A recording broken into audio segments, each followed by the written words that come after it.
اسلام نے کمزوروں کو، غریبوں کو بنیادی حق دیا کہ سب انسان برابر ہیں، تقوی کی بنیاد پہ فضیلت ہے۔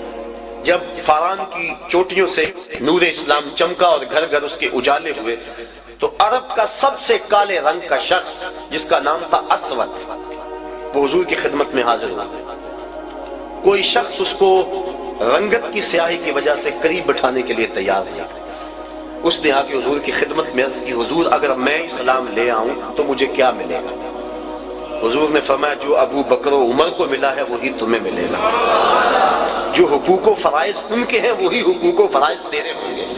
جس صف میں وہ کھڑے ہوتے ہیں اسی صف میں تو کھڑا ہوگا، اور اگر تو پہلے آ جائے اور وہ بعد میں آئے تو اگلی صف میں کھڑا ہوگا، وہ پچھلی صف میں کھڑے ہوں گے۔ اس نے کہا اگر اسلام یہ ہے تو میں تو پھر دل و جان سے اس دین کو قبول کرتا ہوں۔ حضرت اقبال مساوات کی بات کے اندر اسرار و رموز کے اندر لکھتے ہیں، اسود از توحید احمر می شود، کہ اسود توحید کے فیضان سے احمر ہو جاتا ہے، گوری رنگت والوں کے کندھوں سے کندھا جوڑ کے وہ کھڑا ہوتا ہے۔ یہ اسلام کا دیا ہوا درس مساوات ہے کہ سب کو ایک صف میں کھڑا کر دیا گیا، یہ اسلام کا درس ہے۔ حضرت بلال حبشی رضی اللہ تعالی عنہ اور حضرت ابو ذر غفاری رضی اللہ تعالیٰ عنہ کسی معاملے میں شکنجی ہو گئی تو غصے میں آ کر جناب ابو ذر غفاری نے کہا کہ تو کالی ماں کا بیٹا ہے۔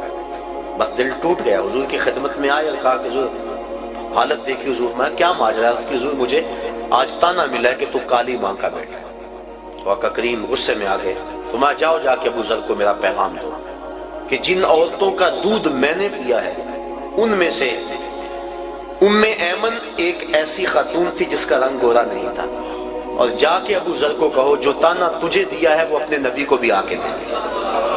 اور جب جناب بلال حبشی رضی اللہ تعالیٰ عنہ ان کے پاس گئے اور جا کے یہ بات کہی تو وہ زاروں کے تار رونے لگے اور اپنا جوتا اتار کے حضرت بلال حبشی کے ہاتھ میں دیا، کہا یہ میرے منہ پہ ملو جس سے میں نے یہ بات کہی ہے۔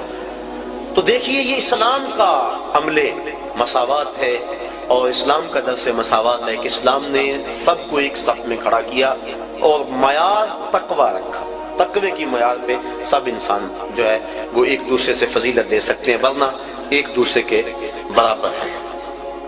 تو اس اسلام کے درس مساوات کا عملی اظہار حج کے موقع پہ ہوتا ہے۔ غریب امیر، بادشاہ اور گدھا، کالا اور گورا، اجمی اور عربی سب ایک ہی لباس میں ہوتے ہیں، ایک ہی رکن ادا کر رہے ہوتے ہیں اور ایک ہی تلبیہ سب کی زبان پہ ہوتا ہے۔ اور اگر کوئی شخص حج کے اس اجتماع میں جہاں درس مساوات دیا گیا وہاں سے آ کر دوبارہ اونچ نیچ اور تفریق میں مبتلا ہو تو سمجھو کہ اس نے حج کا نور حاصل نہیں کیا۔ اگر وہ یہاں پلٹ کے آ کے بھی اس تقسیم کو، جس تقسیم کی مخالفت حضور نے کی، اور خطبہ حجۃ الوداع کے موقع پہ حضور نے فرمایا کہ یہ جو کالے گورے اور عربی اجمی کی تقسیم ہے میں ان کو پاؤں تلے رونتا ہوں اور ان تفاخر کو ختم کرتا ہوں، ان اکرمکم عند اللہ اتقاکم۔ اب یہی درس ہمیں اپنی پوری عملی زندگی کے اندر یاد رکھنا چاہیے، مسجد میں بھی، گھر میں بھی، معاشرے میں بھی، ہر جگہ اس عمل کو یاد رکھنا چاہیے۔ ہم اگر جلسہ کروائیں، ہم اگر محافل منعقد کریں، ہم اگر عالم دین ہیں، ہم اگر شیخ طریقت ہیں تو ہمیں اس بات کا ضرور خیال رکھنا چاہیے۔ کسی دور میں معزز وہ خیال کیا جاتا تھا جس کی اولاد زیادہ ہوتی تھی، تاریخ عرب پڑھے، اور اس وجہ سے 100 شادیاں کیا کرتے تھے۔ وہ اسلام نے 4 شادیوں کی حد بندی کر دی کیونکہ آدمی اس سے آگے حق نہیں ادا کر سکتا۔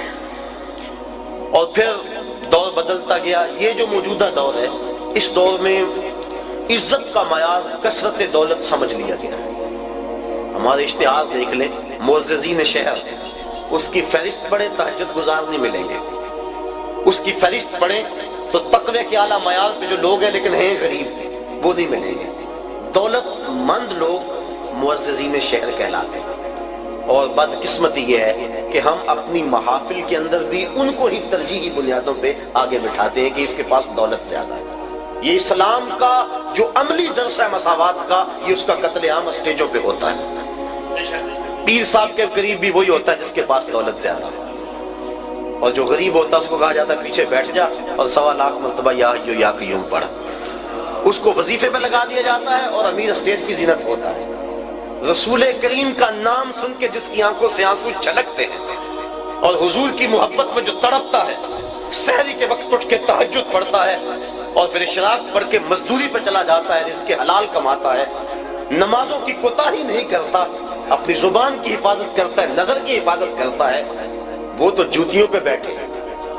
اور جو اسمبلیوں کے اندر اسلامی حدوں کا مذاق اڑائے اور جس کے بارے روز ہم نماز میں کہہ چکے ہیں وَنَخْلَعُ وَنَتْرُكُ مَن يَفْجُرُ، اے اللہ جو تیرے حکموں کو توڑے گا ہم اس سے قطع تعلق کریں گے، اس کو ہم اسٹیج کی زینت بنائیں کہ یہ ایم پی اے صاحب ہے، یہ ایم این اے صاحب ہے، یہ دولت مند ہے، اس کے پاس دولت کے انبار موجود ہیں۔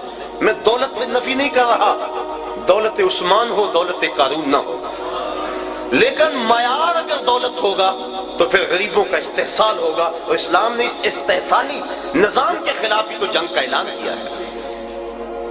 تو یہ مساوات کا درس حج کا درس ہے، اس بات کو اچھی طرح سے ذہن میں رکھا جائے اور اپنی عملی زندگی کے اندر ترجیح کس کو دی جائے؟ جو تقوی والا ہے۔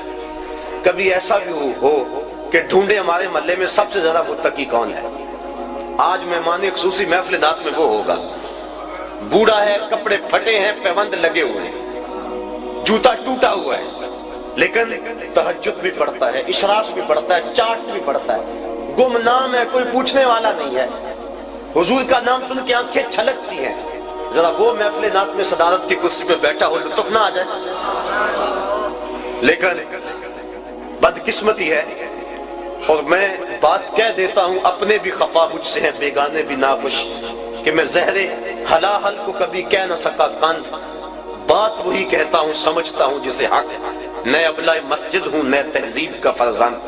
کبھی ایسا بھی ہوتا ہے کہ آج جو محفل نات میں مہمان خصوصی ہے، کل وہ شراب خانے میں تھا، اور ہم اس کے لیے نہ کیا کیا زمین و آسمان کے کلابے ملا دیتے ہیں۔ خدا را یہ ظلم اللہ کے گھر میں نہ کریں، محافل نات میں یہ ظلم نہ کریں، آستانوں پہ یہ ظلم نہ کریں، تقوی کو بنیاد بنائیں اور تقوی کو معیار ٹھہرائیں۔ تو جب تقوی کو معیار بنائیں گے تو دیکھنا کہ کس طرح تقوی میں دوڑ لگتی ہے۔ جب دین میں بھی عزت دولت سے ہے، دنیا میں بھی عزت دولت سے ہے، تو پھر کس کا جی چاہے گا کہ روکھی سوکھی کھائے اور حلال کی کمائے اور حرام کے قریب نہ جائے؟ جب پیر بھی عزت دولت کو دیتا ہے، مولوی بھی عزت دولت کو دیتا ہے، شیخ بھی دولت کو عزت دیتا ہے، معاشرہ بھی دولت کو عزت دیتا ہے، تو جہاں عزت ہو انسان وہاں لپکتا ہے، یہ فطرت ہے انسان کی۔ کبھی آپ نے دیکھا ہو بارش ہو نا، پاؤں پھسل جائے اور بندہ گر پڑتا ہے، تو یہ بعد میں دیکھتا ہے کہ مجھے چوٹ لگی ہے یا کہ نہیں لگی، پہلے دیکھتا ہے مجھے کسی نے دیکھا تو نہیں۔ یہ فطرت ہے انسان کی، اسے اپنی عزت اپنی جان سے زیادہ عزیز ہے، تو جہاں عزت ملتی ہے وہاں بڑھتا ہے۔ تو اگر اس کو یہ سبق دیا جائے کہ جس کے پاس دولت ہے اس کے پاس عزت ہے، تو دولت کی دوڑ لگے گی۔ اور اگر معاشرے میں علماء، مشائخ، ذمہ دار لوگ یہ شعور دیں گے کہ جس کے پاس تقوی کا نور زیادہ ہے وہ معزز ہے، تو دیکھنا مسجدوں کی رونقیں بڑھتی ہیں یا کہ نہیں بڑھتی۔ تو یہ اسلام کا عملی درس ہے حج کے موقع پہ مساوات کا۔ حج کا چوتھا مقصد، یہ جو گفتگو ہے، یہ جو مضمون ہے، یہ تفصیل طلب ہے۔ اس حوالے سے بہت سے دکھڑے ہیں میرے سینے کے اندر، اور ہمارے معاشرے کے اندر جو کچھ ہے یہ آپ بھی اس سے باخبر ہیں اور میں بھی باخبر ہوں۔ انشاءاللہ زندگی رہی تو کبھی اس پر گفتگو کریں گے۔